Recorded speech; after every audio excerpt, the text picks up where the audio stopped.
Bismillahirrahmanirrahim. Alhamdulillahirabbil alamin wassalatu wassalamu ala nabiyyina Muhammad wa ala alihi wa sahbihi wa man sara ala nahjihi ila yaumil qiyamah.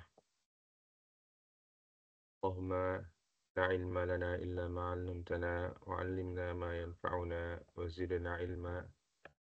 Rabbi shrah li sadri wa yassir li amri wahlul 'uqdatam min lisani yafqahu qawli amma ba'd. Insyaallah pada kesempatan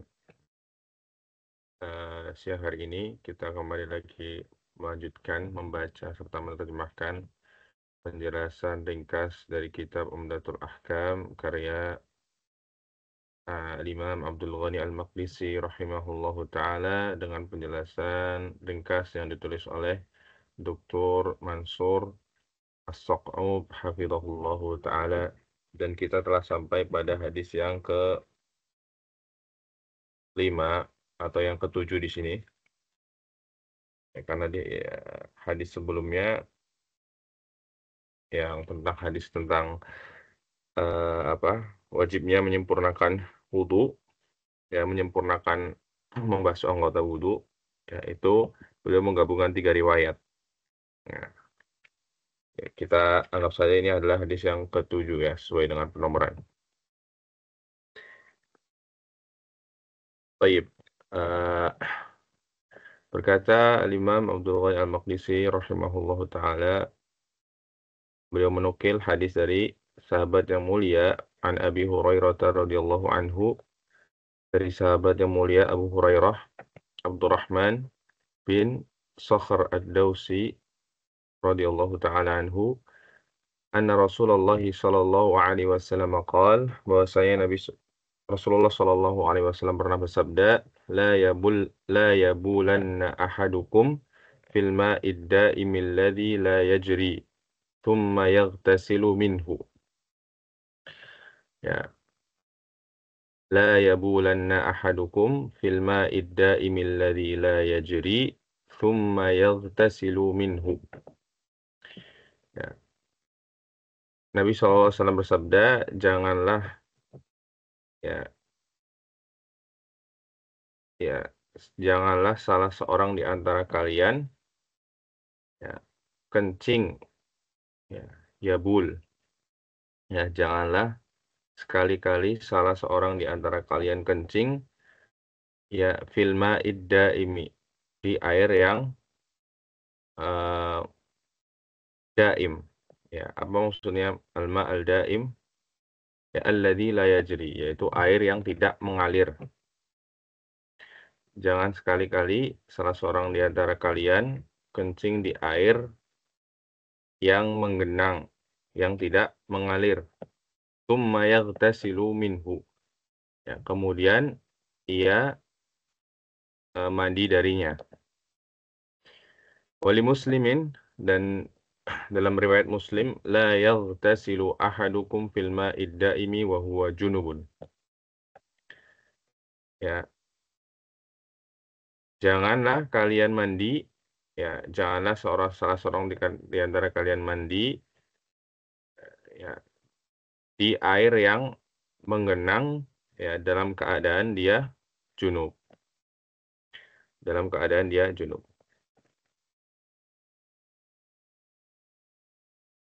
Hadis ini diriwayatkan oleh Imam Bukhari dalam kitab wudu dan juga Imam Muslim dalam kitab Taharah. Dan dalam catatan kaki beliau mengatakan makna dari ad-daim ay al-ma'ur raqidus sakin, yaitu air yang diam, yang tidak mengalir.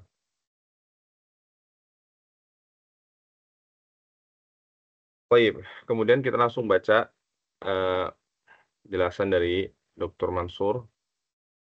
Asy-syarhu afadal haditsu an-nahya 'anil bauli fil ma'ir raqid alladhi la yataharrak.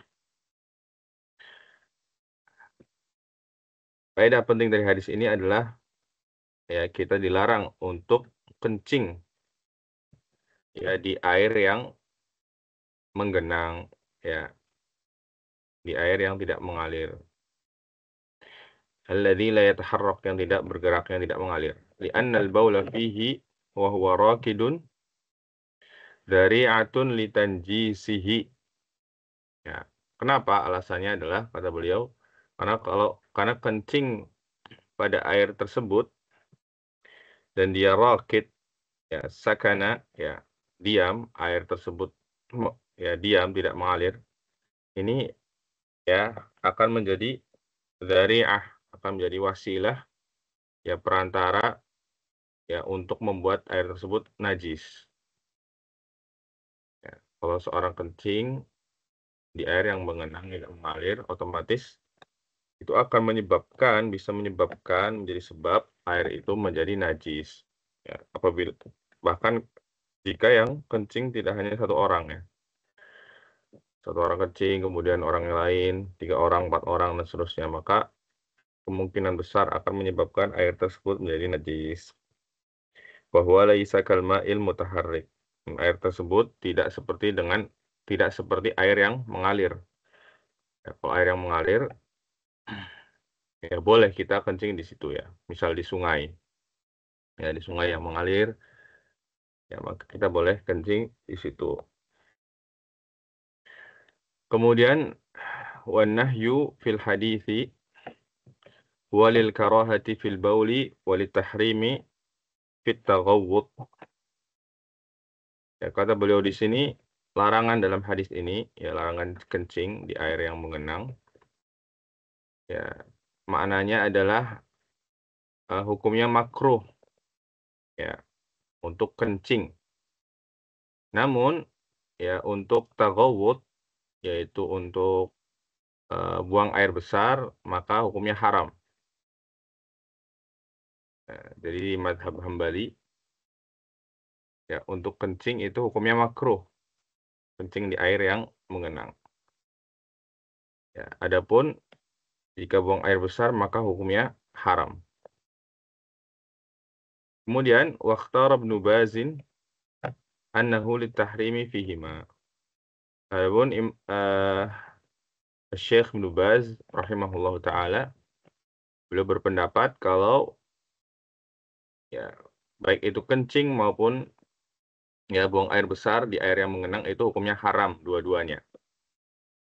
Li'annal asla fin nahyi at-tahrimu. Li'annal asla fin nahyi at-tahrimu. Karena hukum asal larangan,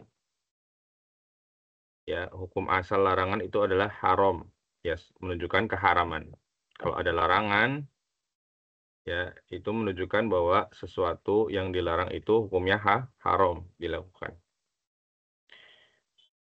Kemudian apa kata beliau, masih di kalamnya Syekh Ibnu Baz, ya beliau menjelaskan wali annahu yuaddi ila ifsadil ma'i 'ala nasi ma'a tatabu'il bauli.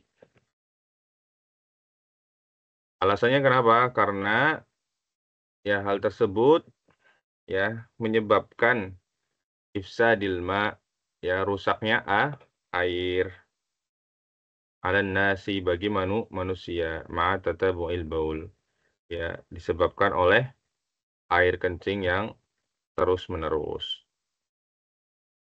Ya.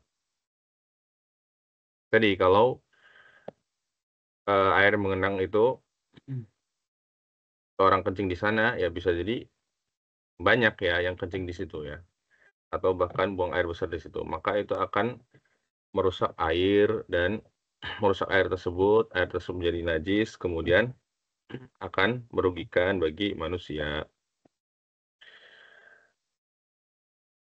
Kemudian wa qauluhu, ya yaitu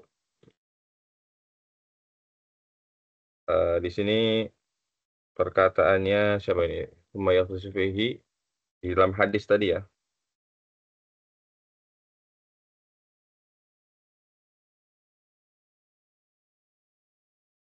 Dan perkataannya tsumma yaghtasilu fihi, kemudian dia mandi di dalamnya, atau tsumma yaghtasilu minhu, ya. Tsumma yaghtasilu minhu laisa khasan bil ghusl. Ya, ini tidak khusus hanya untuk mandi saja. Balil wudu bimakna tapi juga wudu juga dilarang. Waqad warada fi riwayatin, dan terdapat di riwayat yang lain Nabi bersabda yustumma yatawaddau minhu. Di dalam hadis riwayat Ahmad ya. Summa yatawaddau minhu. Kemudian dia berwudu darinya. Ya. Wal makna, dan maknanya adalah annahu idza bala fi hadzal ma'i ar-rakidi fala yatawadda wa la yaghtasilu minhu. Ya. Maknanya adalah jika seorang kencing di air yang mengenang, maka dia jangan wudu darinya dan juga jangan mandi darinya. Ya, wallahu taala alam bishawab. Jadi pada intinya hadis ini menjelaskan kepada kita hukum ya, kencing di air yang mengenang dan hukum mandi darinya. Ya, hukum mandi dari air yang mengenang. Jadi yang pertama, kencing di air mengenang itu hukumnya tidak boleh ya. Haram. Ya, hukumnya haram. Kemudian yang kedua, mandi darinya, mandi di air yang mengenang itu juga tidak boleh.